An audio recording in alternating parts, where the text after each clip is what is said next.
Hustle. क्या तुम ये बिलीव करोगे कि ये वर्ड मैंने 1.5 साल के बाद बोला है? और MTV हसल का नाम यहाँ पे मैं ओपनली इसलिए ले रहा हूँ क्योंकि हमने जिस रीजन से इसको बाइकआउट किया था, रोहन भाई का तुम्हें सीन पता होगा, उन्होंने मल्टीपल स्ट्राइक दिया था रोहन भाई को, पूरे DHH ने सपोर्ट किया था, स्ट्राइक वापस ले लिया गया था और भाई हमने MTV हसल को बाइकआउट किया था। रोहन भाई ने MTV हसल के साथ अपनी बीफ खत्म कर ली है। रोहन भाई के साथ हमें ये वीडियो देखने को मिली, पहले तुम वीडियो देखो फिर हम डिस्कस। रैप शो का सीजन 5 अनाउंस हो चुका है and confusion as a community ये है कि क्या हम इसको बॉयकॉट कर रहे हैं। मतलब the show is interesting to watch as an audience, it is a good opportunity for young artist, but also हमें कम्युनिटी के साथ रहना, यूनिटी दिखानी है। And since I was at the epicentre of the whole chaos, I thought I should make a video and address it. Although from the outside my beef was with the rap show, लेकिन अगर आप उसको boil करोगे, condense करके actually देखोगे, तो it was actually with one person who was running the show from the back end. Now I won't name that person, but अगर आप ये controversy follow कर रहे थे, तो मैंने उस टाइम ट्वीट पे भी इस इंसान के बारे में कुछ लिखा था. But now that person is out of the system. वो कंपनी से हट चुकी है. और इसमें मेरा और DHH कम्युनिटी को कोई लेना देने नहीं है, वो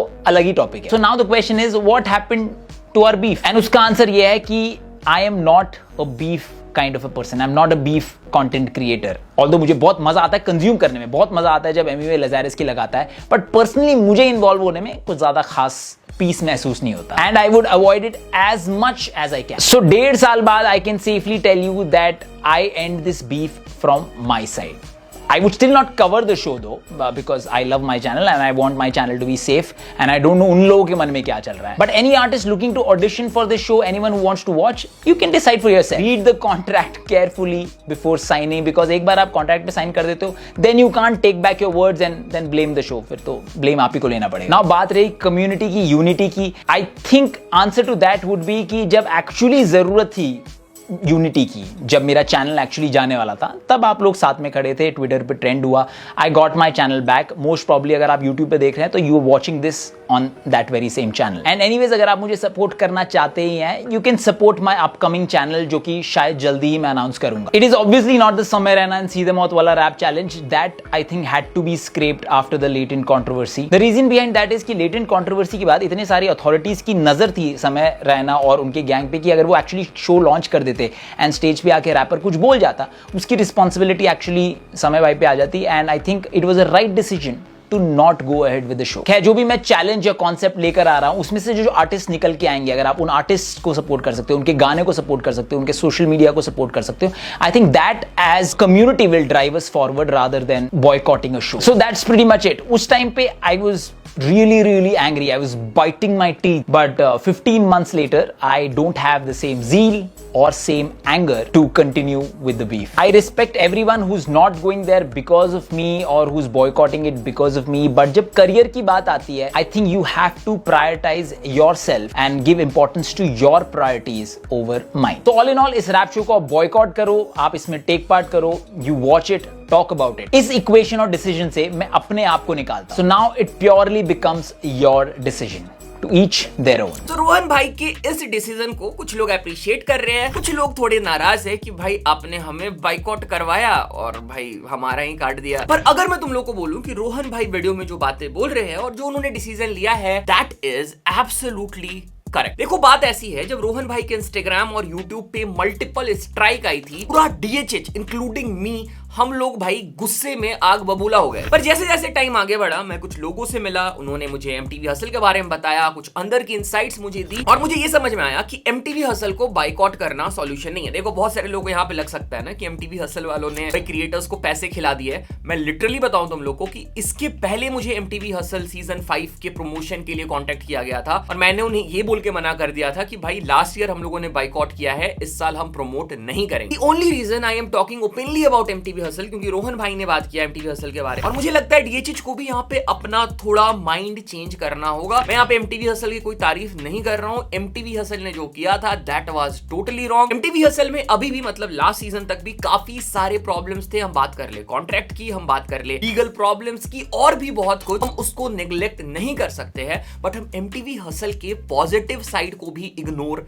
नहीं कर सकते. देखो, हमारी जो DHH कम्युनिटी है वो धीरे धीरे ग्रो कर रही है, बट अभी भी हमारी कम्युनिटी इतनी बड़ी नहीं है कि हम उसे एग्जैक्टली मेन स्ट्रीम बुला पाए. हमने DHH में बहुत सारे मेन स्ट्रीम मूवमेंट जरूर देखे हैं, आर्टिस्ट को हमने मेन स्ट्रीम जाते हुए देखा है, बट वो हाइप टाइम के साथ चली जाती है। हम बात कर ले एमसी स्टैन के बिग बॉस जीतने की, किसी पॉपुलर बीफ की या फिर कुछ और सालों से एमटीवी हसल एक ऐसा इवेंट रहा है जिसने डीएचएच को मेन स्ट्रीम में पुश किया है। मैं तुम लोग को यहाँ पे एक रियल एग्जांपल देता हूँ, ठीक है। तो मैं तुम लोग को अभी रिसेंट की एक स्टोरी बताता हूँ। कुछ हफ्ते पहले की बात है, मैं रांची में हॉट व्हील्स खरीद रहा। तो वो जो दुकान था वहां पे मल्टीपल सेल्समैन थे, उसमें से एक बंदा मेरे पास आया और उसने मुझसे पूछा कि आप यूट्यूबर हो? मैंने बोला हाँ। आप रैप बॉट हो? मैंने बोला हाँ। और फिर उसने पूछा एमटीवी हसल कब आने वाला? मैं ऐसे बहुत सारे लोगों से मिला हूं जो मेरा कंटेंट फॉलो करते हैं और उनका पहला सवाल होता है कि भाई एमटीवी हसल कब आएगा। इसका मतलब ये है कि लोग जेन्युइनली एमटीवी हसल का वेट कर रहे हैं। और डीएचएच में एमटीवी हसल एक ऐसा इवेंट है जो कहीं ना कहीं डीएचएच ऑडियंस को इंक्रीज करने में हेल्प करता है। तुम देखना जैसे एमटीवी हसल स्टार्ट होगा, डीएचएच कम्युनिटी में एक्टिविटीज बढ़ जाएगी। ऐसे भी हमारे डीएचएच में पूरे साल बीफ के अलावा कुछ इंटरेस्टिंग होता नहीं है। एक ही मेन स्ट्रीम इवेंट है, एक ही रियलिटी इवेंट है एमटीवी हसल। आई होप और आए फ्यूचर, बट अभी हम देखें तो कुल मिला के हमारे पास एमटीवी हसल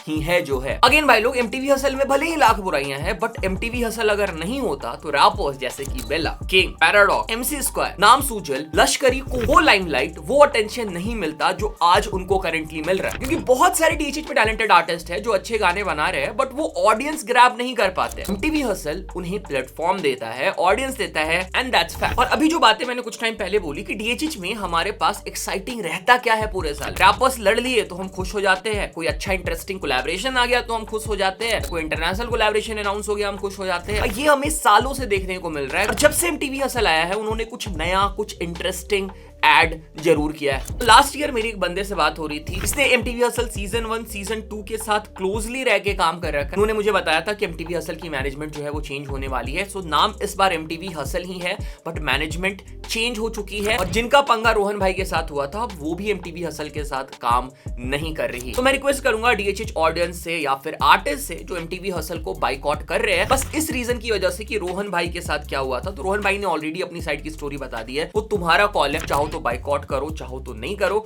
भाई ये कोई कंपलसरी नहीं है बाइकआउट करना। रोहन भाई ने अपनी बीफ खत्म कर ली, अब तुम्हारे ऊपर है। अगर तुम कंटिन्यू करना चाहते हो बाइकआउट करना तो भाई तुम्हारी मर्जी। बट अगर तुम्हें लग रहा है कि एमटीवी हसल तुम्हें वो अपॉर्चुनिटी दे सकता है जिससे तुम्हारा करियर बेटर होगा, प्लीज ऑडिशन दो। अगर ऑडिशन दे रखा है, सिलेक्शन हो गया है, तो प्लीज जाके हसल में परफॉर्म करो, उसके लिए प्रिपेयर करो, ज्यादा टेंशन मत लो। बस ध्यान रखना कि तुमने कॉन्ट्रैक्ट अच्छे से पढ़ लिया हो, चीजें दिमाग में हो कि भाई अगर मैं हसल में जा रहा हूं तो क्या क्या होगा, कौन से गाने के राइट्स मेरे को मिलेंगे, कौन से गाने जो है वो लेबल के पास चले जाएंगे। इसकी वजह से रियलिटी शो के बाद तुम ट्रैप्ड फील ना करो। पहले से मेंटली प्रिपेयर्ड रहो कि बाद में जो चीजें तुम्हारे साथ होगी वो तुम्हें नॉर्मल लगे। और जो ऑडियंस है उनसे मेरी रिक्वेस्ट है, अगर तुम्हें एमटीवी हसल देखना है तो देखो भाई, फोर्स मत करो अपने आप को कि भाई हमें बाइकआउट करना। अगर तुम्हारा मन है देखने का, देखो, उसके बारे में डिस्कस करो। भाई बहुत सारे टैलेंटेड रैपर्स आएंगे, ऐसे रैपर्स आएंगे जो तुम्हारी स्टेट से होंगे, शायद तुम्हारे जान पहचान का कोई रैपर वहां पे चला जाए, तो भाई लोग नेचुरली सपोर्ट करें। तो इस सिचुएशन में तुम चाह के भी बाइकआउट नहीं कर पाओगे। बताओ, मैं झारखंड का अभी तक कोई भी ऐसा रैपर नहीं है,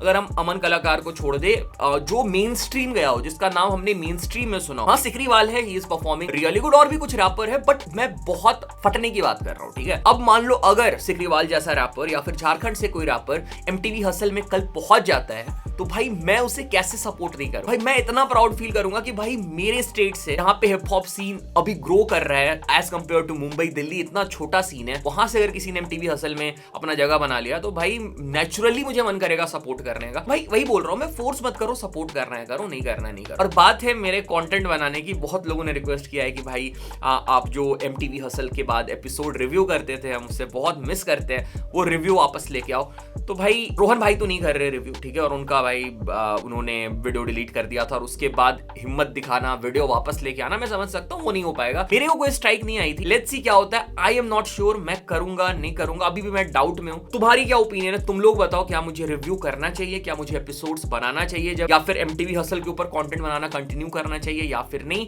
प्लीज तुम लोग कमेंट करके बताना। बाकी मैं अभी इसके ऊपर सोच रहा हूँ, मैं डिसाइड करूंगा, क्योंकि भाई चीजें ना स्ट्राइक में जब पहुंच जाती है ना तो भाई मेहनत चली जाती है। इस चैनल पे भाई 1000 से मैंने ज्यादा वीडियो डाल रखा है, 1000 क्या उससे भी ज्यादा वीडियो डाल रखा है, सारा मेहनत चला जाएगा, ठीक है। तो थोड़ा डिस्कशन करके मैं बताऊंगा, वीडियो बनाऊंगा। बाकी तुम्हारी क्या ओपिनियन है तुम कमेंट करके बता सकते हो, और इस वीडियो के ऊपर तुम्हारी क्या ओपिनियन है, रोहन भाई के ओपिनियन पे तुम्हारी क्या ओपिनियन है, कमेंट करके जरूर बताना। बाकी मिलते हैं अगले वीडियो में, टेक केयर।